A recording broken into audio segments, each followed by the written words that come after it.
Hi hello everyone, welcome back to South East Tasty Bites. ముందుగా మీ అందరికీ విశ్వావసు నామ సంవత్సర శుభాకాంక్షలు. తెలుగువారి కొత్త సంవత్సరం ఉగాది నుంచి ప్రారంభమవుతుంది. ఉగాది పచ్చడి లేకుండా ఈ పండుగ పూర్తి కాదు. షడ్రుచుల సమ్మేళనమే ఈ ఉగాది పచ్చడి. మన జీవితంలో ఎదురయ్యే కష్టసుఖాలను సమానంగా స్వీకరించాలని ఈ ఉగాది పచ్చడి ఇచ్చే సందేశం. అంతేకాదు, ఈ ఉగాది పచ్చడిలో చాలా ఔషధ గుణాలు కూడా దాగి ఉన్నాయి. ఒక్కొక్క పదార్థం ఒక్కొక్క భావానికి, అనుభవానికి ప్రతిగా నిలుస్తాయి. అంతటి విశిష్టత కలిగిన ఈ ఉగాది పచ్చడి శాస్త్రీయ పద్ధతిలో ఎలా చేయాలో చూసేద్దాం. షడ్రుచులలో మొదటి రుచి ఆమ్లం, అంటే పులుపు. ఈ రుచి విసుగుకు సంకేతం. పులుపు జీవితంలో నేర్పుగా వ్యవహరించాలని సూచిస్తుంది. కొత్త చింతపండు కఫ వాతాన్ని కూడా పోగొడుతుంది. ఈ చింతపండు రసం కోసం కొత్త చింతపండునే వాడతారు. చిన్న నిమ్మకాయ సైజంత చింతపండుని తీసుకొని ఒకసారి శుభ్రంగా కడుక్కొని అందులో 1 కప్పు నీళ్లు పోసుకొని 10 నిమిషాల పాటు నానబెట్టుకొని మెత్తగా పిసికి చింతపండు గుజ్జును తీసుకోండి. ఆ చింతపండు గుజ్జుని ఒక గిన్నెలో వేసుకోండి. రెండవ రుచి మధురం, అంటే తీపి. మన జీవితంలో ఎప్పుడు ఏం జరుగుతుందో ఎవరూ చెప్పలేరు. వచ్చిన ప్రతి కష్టాన్ని నవ్వుతూ ఎదుర్కోవాలి. కొత్త బెల్లం ఆనందానికి సంకేతం.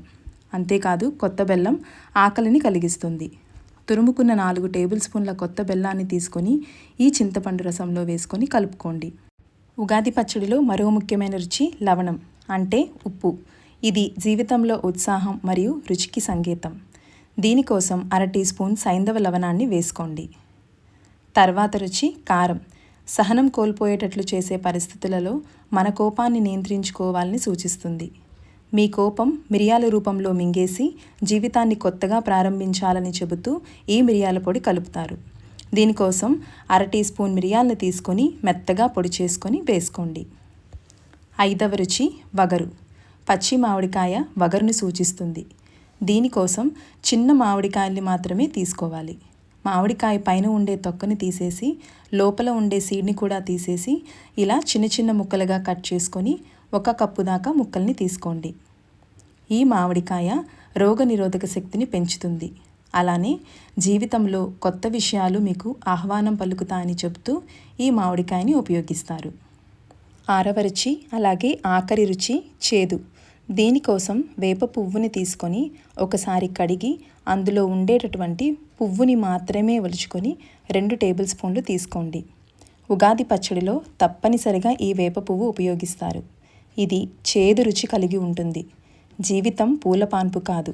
జీవితంలో మంచిని మాత్రమే కాదు, చెడును కూడా మనం అంగీకరించాలనేది ఈ రుచి యొక్క ఉద్దేశం. ఇలా షడ్రుచులను వేసుకొని ఒకసారి బాగా కలుపుకొని దేవునికి నైవేద్యంగా సమర్పించాక మీరు ఆ భగవంతుని ప్రసాదంగా స్వీకరించండి.